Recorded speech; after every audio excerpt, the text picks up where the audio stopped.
Hello guys, welcome back to this channel. Guys, इस video में हम बात करेंगे बैंकिंग प्राइवेटाइजेशन के ऊपर। लेकिन शुरू करें उससे पहले आपसे रिक्वेस्ट करूंगा कि अगर आप फाइनेंस मार्केट को फर्स्ट टाइम देख रहे हैं तो प्लीज़ सब्सक्राइब करके बेल आइकन को हिट कर लीजिए ताकि नोटिफिकेशंस आपको मिलती रहें वीडियोज़ की और आप सबसे पहले देख पाएँ। तो गाइस, आपको अच्छे से पता है बैंक्स को प्राइवेटाइज़ करने के लिए भारत सरकार पूरी तरीके से तुली है, राइट। अभी फाइनेंस मिनिस्ट्री बजट को पेश करते समय सिर्फ 2 बैंक्स और एक इंश्योरेंस कंपनी का नाम लिया था।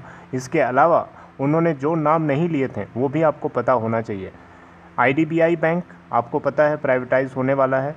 इसके अलावा आपको ये भी पता है आईडीबीआई बैंक के अलावा कुछ और पीएसयूज़ हैं जिसमें बीपीसीएल आता है, जिसके अंदर डिस इन्वेस्टमेंट टारगेट पूरा करना चाहती है भारत सरकार।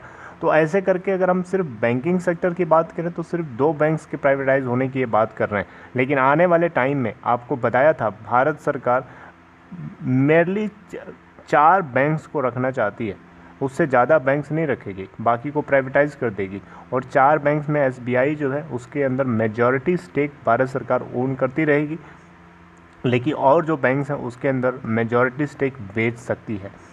लेकिन यहाँ पे अभी जो 2 बैंक्स को प्राइवेटाइज करने की ये बात कर रहे हैं, इसको लेकर के मुझे लगता है कि सरकार की खटिया खड़ी हो सकती है, क्योंकि यहाँ पे जो इसको लेकर के अपोजिशन जिस तरीके से अपोजिशन पार्टी की मैं बात नहीं कर रहा हूँ, बेसिकली इस बैंकिंग प्राइवेटाइजेशन का जो मूव है, जो प्रोसेस है, इसके अगेंस्ट लोग खड़े हो रहे हैं। और ये लोग इतनी बड़ी तादाद में खड़े होंगे कि सरकार के माथा फिर जाएगा। मैं आपको बताना चाहूँगा, आप ये देख सकते हैं, bank unions threaten to intensify protest against privatisation bid.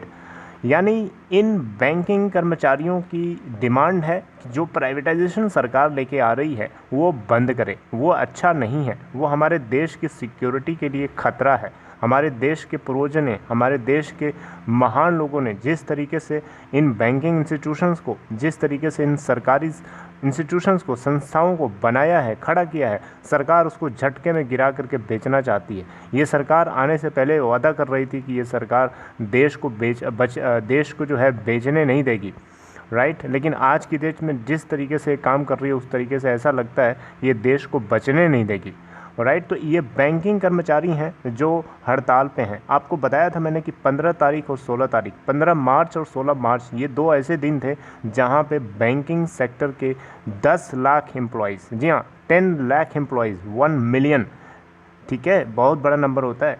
ये इतने बड़े संख्या में इन लोगों ने हड़ताल किया था, इन लोगों ने स्ट्राइक किया था, इसलिए कि ये बैंकिंग प्राइवेटाइजेशन अच्छी बात नहीं है, ये सरकार को वापस ले लेना चाहिए।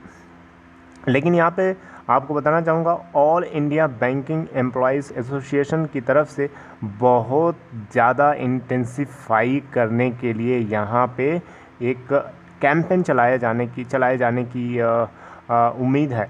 आपको बताना चाहूँगा, यहाँ पे सबसे ज़्यादा घातक मुझे ये बात लगी कि ये जो बैंक एम्प्लॉयज़ हैं इस सरकार को झटका दे सकते हैं बुरी तरीके से।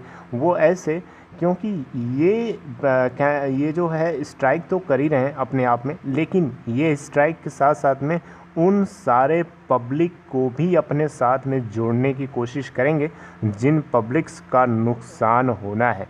अब आपको ये चीज़ अच्छे से पता है, आम आदमी जो है अपना खाता कहाँ खोलता है, आम आदमी का बैंक अकाउंट कहाँ होता है, आम आदमी का सेविंग अकाउंट कहाँ होता है, सरकारी बैंक में तो होता है। क्या एक्सिस और एचडीएफसी बैंक जैसे बैंक्स को अफोर्ड कर पाएगा आम आदमी? नहीं कर पाएगा।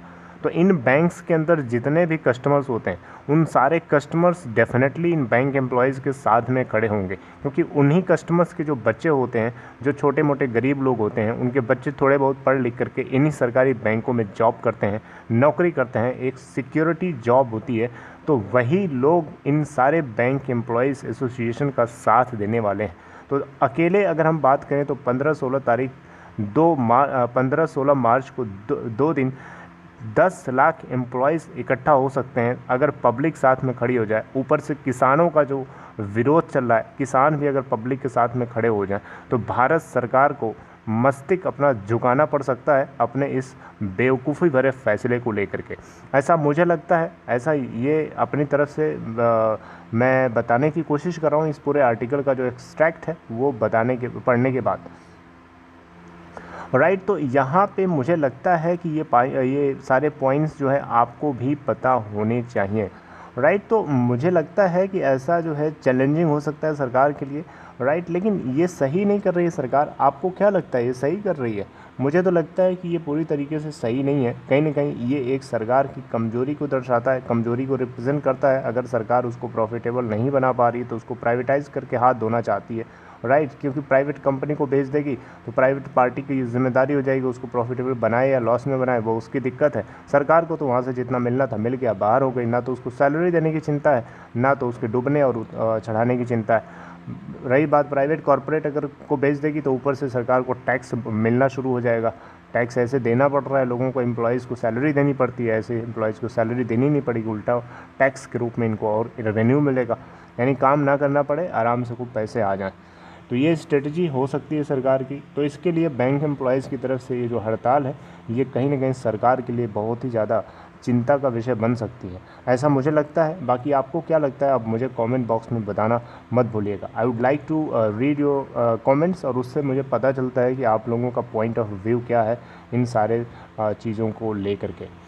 राइट। तो this is all about this video guys. अच्छा, एक चीज़ और आपको बताना चाहूँगा, अगर ये बैंक्स अपने काम धाम छोड़ करके अगर हड़ताल पे जाएंगे तो आपको क्या लगता है बैंकिंग सर्विसेज क्या उसी तरीके से फंक्शन करेगी? ऑब्वियसली नहीं करेगी, क्योंकि बैंकिंग एम्प्लॉयज़ अगर काम छोड़ करके हड़ताल करेंगे तो ऑब्वियसली उनको सैलरी कहाँ से मिलेगी? सैलरी की भी एक दिक्कत आएगी। दूसरी चीज़ कि जो बैंकिंग सेवाएं हैं, जो बैंकिंग सर्विसेज हैं, उसके अंदर डिसरप्शन हमें देखने को मिलेगा।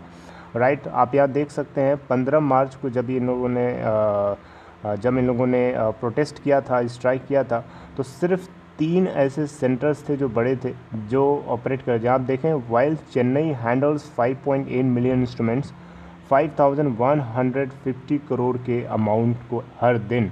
मुंबई अकेले 8.6 मिलियन इंस्ट्रूमेंट्स को हैंडल किया, 6500 करोड़ रुपए। वहीं दिल्ली जो है 5.7 मिलियन इंस्ट्रूमेंट्स को प्रोसेस किया, जिसकी वर्थ 4850 करोड़ रुपए थी। आपको बताना चाहूँगा, जब इन लोगों ने स्ट्राइक करना शुरू किया था 15 और 16 मार्च को, तो आप देखें यहाँ पे तो आपको ह्यूज अमाउंट में बैंकिंग सर्विसेज को ना होते हुए पाया गया। यानी काफ़ी लार्ज क्वांटिटी में बैंकिंग सर्विसेज जो हैं डिसरप्ट होती हुई दिखाई दी थी। राइट। तो इन्हीं पॉइंट्स को लेकर के जो है एक बहुत ही बड़ी सिचुएशन क्रिएट हो सकती है, जो देखते हैं क्या सिचुएशन इमर्ज होती है गाइस। क्योंकि ये बैंकिंग जो एसोसिएशन के लोग हैं ये इसे पूरी तरीके से सेटिस्फाइड नहीं है, ये पूरी तरीके से डिससेटिस्फाइड हैं इस मूव से, और इसको ये आगे और इंटेंसिफाई करने की प्लानिंग कर रहे हैं, और इसके लिए लोगों को अपने आप से जोड़ने की कोशिश भी कर रहे हैं, ताकि इस पूरे कैंपेन को इंटेंसिफाई किया जा सके, सरकार के ऊपर दबाव बनाया जा सके। Right, so this is all about this update guys. If you liked it, please give a thumbs up, and if you are interested to open Demat account, follow the link given in description box of this video. इससे जुड़ी हुई कोई और update आगे आती है आपको मिलती रहेगी। Take care.